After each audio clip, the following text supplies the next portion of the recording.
Hi, welcome to part 2 of my crypto discussion. This is going to be about the Genius Act and what is stable coins.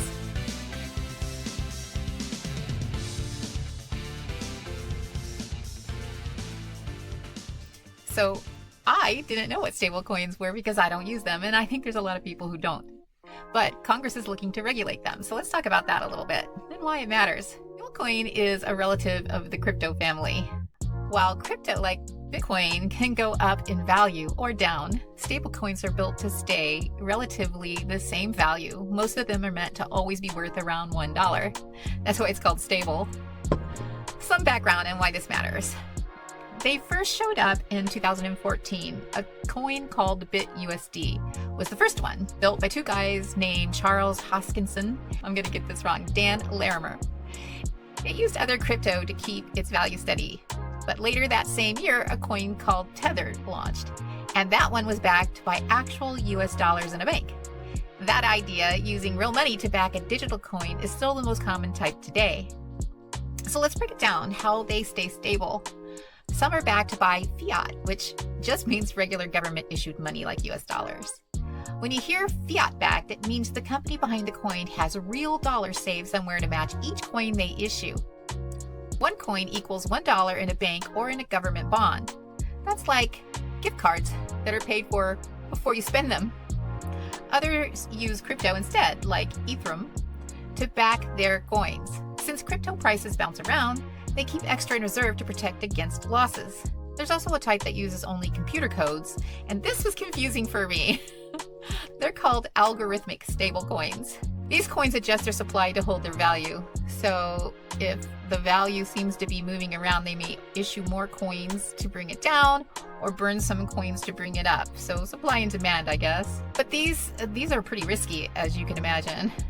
And some have collapsed, right? Risky. They're messing with the supply and demand. There are also stable coins backed by things like gold, so each coin represents a little chunk of real world stuff. If that didn't seem interesting and kind of weird already, let's talk about this next piece, because here's where the stable coins get even more interesting. They can be used inside crypto apps that run automatically using something called smart contracts. Smart contracts are computer programs that follow rules without needing a person to say, okay, you can do this. So imagine a vending machine. You put money in, you hit a button, and out comes a soda. So it's following instructions based on the button you picked. Same idea here, but these contracts live on a blockchain, and we talk about blockchains in my part 1 of crypto. So they live on a blockchain and run without middlemen, so no bank and no company watching over it. So let's say you want to send $100 to somebody after they finish a project. In the regular world, you maybe use PayPal and wait for approval, so it might take a little bit of time for that to go through. So they got to check your bank account and if there's money there or if there's money in your PayPal, right? And then you hope that there's no delay and you trust that the company processes it fairly. But with smart contracts, the rule is written in the code. So when the work is marked completed, it will send the $100. So once the condition is triggered, it automatically pays out securely, instantly, and permanently. Nobody can change the rules, delay it, or reverse it. But there's no gatekeeper, just the code doing what it promised. So that's what makes smart contracts different from regular digital payment systems. Banks and apps like Venmo or Zelle are still centralized, meaning a company decides if your transfer goes through. It might hold it for review, or it could block it entirely, especially if you're over like your daily limit. Smart contracts are decentralized. Once they're uploaded to the blockchain, no one controls them. They just run. You don't have to trust a company or a person. You just trust the code itself, and it follows the instructions exactly every single time. Now let's go back to stablecoins. Who's holding the actual money that backs them? Usually the company that made the coin. For example, Circle makes USDC and keeps billions in safe assets. Ripple uses a big US bank called BNY Mellon to hold reserves for RLUSD. But people have gotten burned before when companies said they had the money and didn't. That's why trustworthy coins get audited by outside accountants and publish reports showing exactly what's backing them. Some even show the numbers in real time. So you might wonder, why use stablecoins at all if you've got a bank app or a Venmo? That's a totally fair question. For many people, regular money works just fine. But stablecoin offers a few bonuses. You can send money anytime, day or night, even on holidays. There are no limits, like you can only send $3,000 without going to the bank. You can send $20,000 if you want, and no one stops you. And if you're in a country where banks are unreliable or money loses value fast, stablecoins let you hold onto value safely using digital dollars.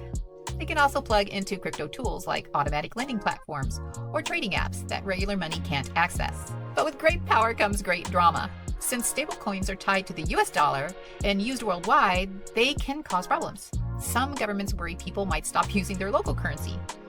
Others say stablecoins make it easier to move money secretly or dodge taxes. And if a big stablecoin company collapses, it could rattle markets everywhere.